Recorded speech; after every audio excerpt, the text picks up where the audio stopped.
निश्चित रूप से विकास की संभावनाओं को लेकर हमारे मुख्यमंत्री भजनलाल जी आगे बढ़ रहे हैं। जब चुनाव हमने लड़ा था तब राजस्थान में ERC की योजना चल रही थी, मध्य प्रदेश सरकार से भी बात हो रही थी।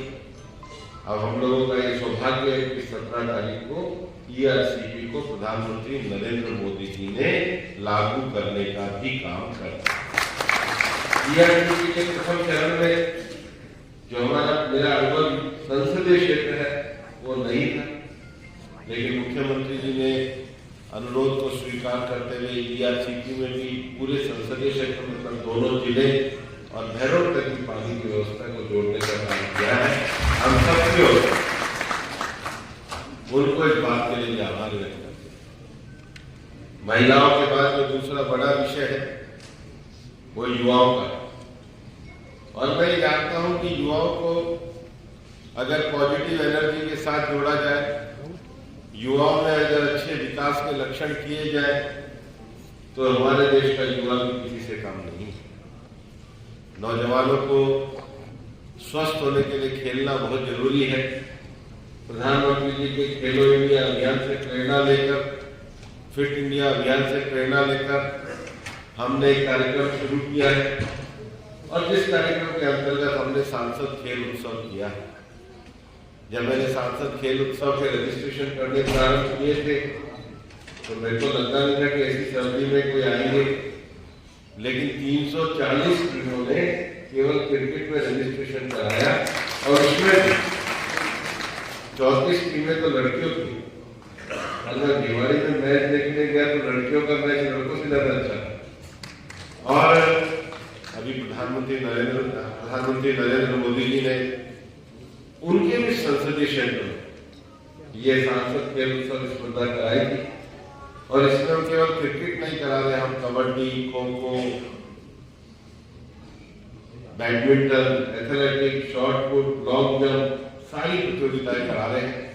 7, 8, 9 फरवरी को उसका फाइनल हम अनौर में करेंगे। लेकिन हम नीचे में जगह जगह से प्रतिभाओं को लेकर के आगे बढ़ाने का काम जरूर करेंगे।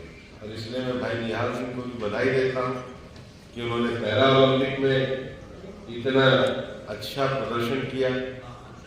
लेकिन खेल एक ऐसी चीज है जिसमें नौजवानों की रुचि होना जरूरी है।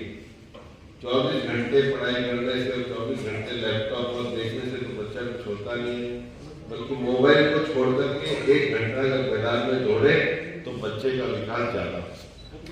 ये मेरा बात। और इसलिए खेल प्रतियोगिता के साथ साथ स्कूलों में पढ़ाई के लिए हम लोग ई-लाइब्रेरी योजना पे काम करते हैं। यहाँ पर भी ई-लाइब्रेरी के लिए लगभग मैंने अपने संसदीय क्षेत्र में 54 गांव में ई-लाइब्रेरी के लिए पैसा दिया है। और अभी मुख्यमंत्री जी को हमने निवेदन किया, और 2 दिन पहले डिजिटल लर्निंग के लिए मुख्यमंत्री जी ने 550 करोड़ रुपए की अटल प्रेरक योजना शुरू की। यह अटल प्रेरक योजना में हम गांव-गांव में बच्चों को डिजिटल लर्निंग आगे देने का काम करेंगे। और उसके साथ ही अभी केंद्र सरकार ने एक अटल टिंकरिंग लैब की बात शुरू करी, क्योंकि गांव के बच्चे 4 चीजों में बड़े कमजोर रहते हैं, एक साइंस में, एक मैथ्स में, एक टेक्नोलॉजी में और एक इलेक्ट्रॉनिक्स में।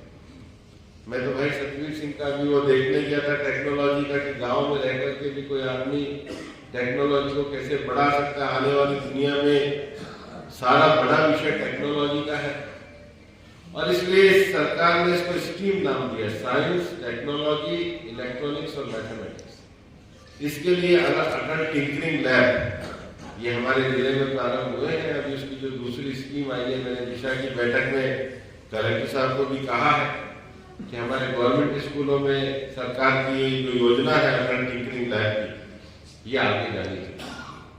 क्योंकि बच्चों में 11वीं 12वीं में अगर हम आगे बढ़ने का प्रोत्साहन देंगे तो निश्चित रूप से आने वाली पीढ़ी काम करेगी। और जैसे आप अच्छा समाज में अनाज के लिए फसल बोते हो, अगली पीढ़ी में जो हम इन्वेस्टमेंट करते हैं वो भी फसल बोने जैसा ही काम होता है। पीढ़ी में इन्वेस्टमेंट करना लंबे समय के लिए देश को बनाए रखने के लिए किया जाता है। इसलिए विकास के काम तो होते ही, सड़क बिजली तो बनती, लेकिन जो आने वाले समय की जनरेशन है, उस आने वाले समय की जनरेशन हर तरीके से खेल में अच्छी हो, पढ़ाई में अच्छी हो, इसके लिए इन्वेस्टमेंट करने का भी काम हम लोग करते हैं। और मैं चाहूंगा कि एक अभियान के रूप में आप लोग इसमें साथ जुड़े। मैं आज, क्योंकि आज मेरा केवल प्रतिभा सम्मान समारोह का ही कार्यक्रम है, मैं अपनी जाटा समाज के बच्चों के प्रतिभा सम्मान समारोह के लिए मैंने समय दिया, और इसके बाद मुंडावर में यादव समाज के प्रतिभा सम्मान समारोह का मैंने समय दिया।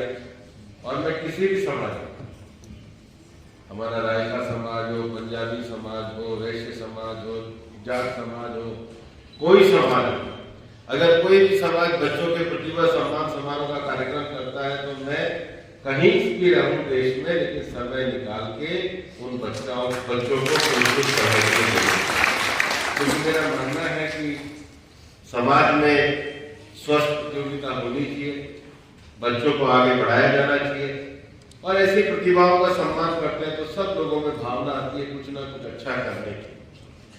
और यहाँ पर डॉक्टर सुमित्रा सिंह ने इतनी अच्छी उपलब्धि हासिल करी। मुझे बताया गया है कि राफेल्स यूनिवर्सिटी से लॉ किया तो पढ़ाई में भी पहला स्थान हासिल किया, नेशनल लॉ स्कूल बेंगलोर से भी LLM किया, उसके बाद अपनी इंटर्नशिप भी करी, लॉ रिसर्चर का भी काम किया, और अब RPS में भी अपना मुकाम हासिल किया। तो मैं उनको